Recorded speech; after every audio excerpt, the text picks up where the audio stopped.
Now we're going to look at some problems involving angles of elevation and depression.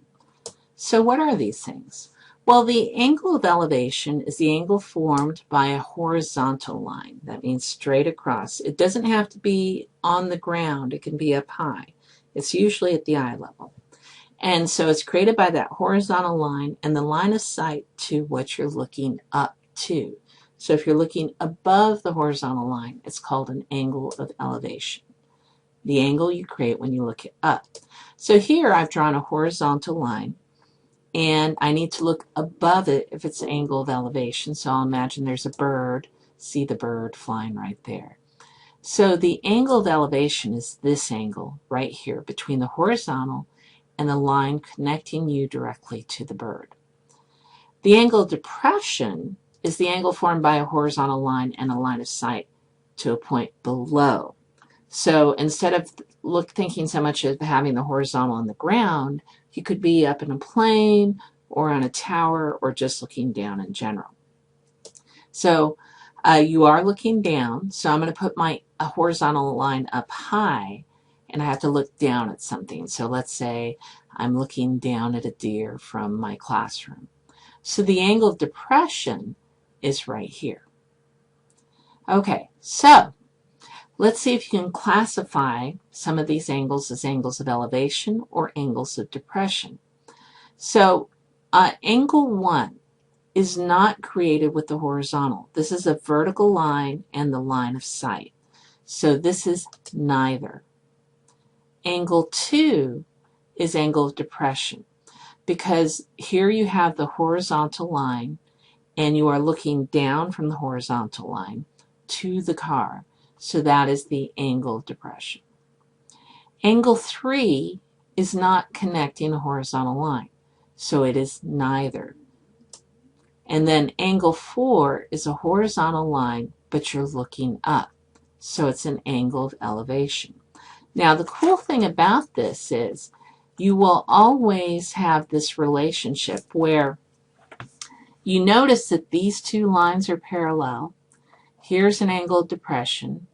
There's an angle of elevation, right? The elevation starts on the ground, so that might feel a little weird. And the depression starts up high, so that might feel weird. But the other thing I'm trying to point out, we have a set of parallel lines and a transversal. The angle of elevation will always be congruent to the angle of depression because they are alternate interior angles. So they are always the same. Once you find one, you know the other. So some tips for your problems. Draw a picture. On these, I'm helping you draw the picture in your notes, but there are many times you'll have to draw a picture. Label or highlight. You could use color as a label. The known sides and or angles. Also label the unknown side or angle with a variable. Then you really want to point out which one is the right angle, which is going to be the vertical line with the horizontal line, right? Vertical with horizontal. And you want to mark the angles of elevation and depression. You won't always use both of them. In fact, most of the times, you're just going to be using the angle of elevation because it makes a nice right triangle. But you can use the angle of depression as well. Then you set up a proportion using a known triangle. On today's notes, we're only using the special rights, which are the 45, 45, 90, and the 30, 60, 90. But later, we'll be using trig functions, so it won't quite be a proportion. We're going to be setting up an equation. So, our first example, we have an airplane flying at an altitude of 3,000 meters.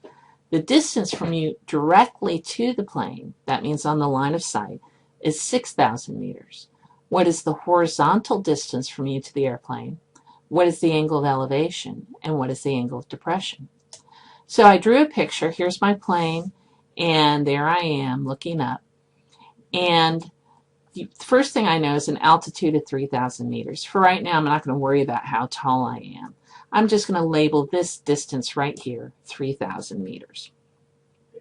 Then I'm going to, the distance from me directly to the airplane, so the shortest distance between me and the airplane is along the line of sight right here. And that is 6,000 meters. So I'll label that 6,000 meters. Now, this one is a little bit tricky, and I put it in here because I'm here to help you out.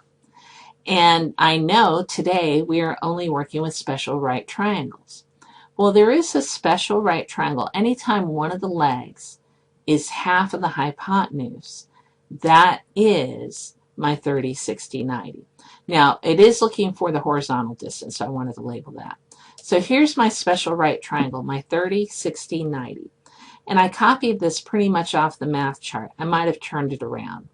So I kind of like to turn these so they match my drawing, so that I have the leg that is half of the hypotenuse matches my leg up here, and the hypotenuse matches my hypotenuse up on top. I'm going to show you two ways to solve this problem.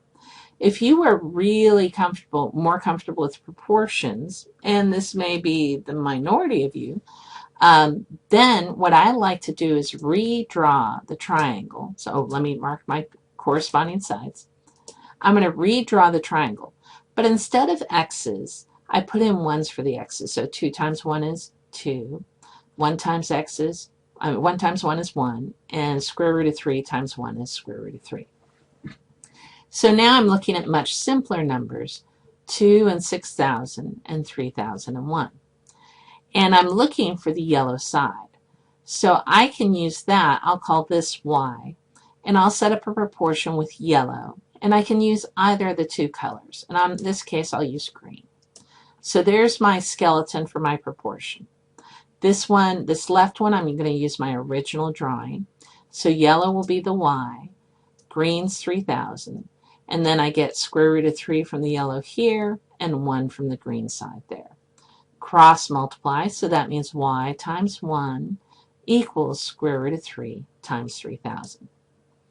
And your answer is 3,000 square root of 3. There is another way to solve this. So let me show you without a proportion. So here I am, same drawing. This is straight off your math chart. And what I'm going to do is use one of the known sides to match it. I could use either the pink or the green. Doesn't really matter. But the green looks so easy, so I'll say that. So that means that x is 3,000. So that means then that I just put in 3,000 in for x. Y equals square root of 3 times x. So square root of 3 times 3,000, but we don't like the 3,000 behind the square root of 3. We like it in front. So our answer is 3,000 square root of 3. We still have to find the angle of elevation. So since I oriented my triangle so it matches, then I know that the angle of elevation is from me looking up to the airplane, and it's this angle right here, which goes with the 30 degrees down here. So the angle of elevation is 30 degrees. Now the angle of depression is actually the angle coming off the top horizontal and coming down. Because they're alternate interior angles and the horizons are parallel, they will always be the same. So the angle of depression is also 30 degrees.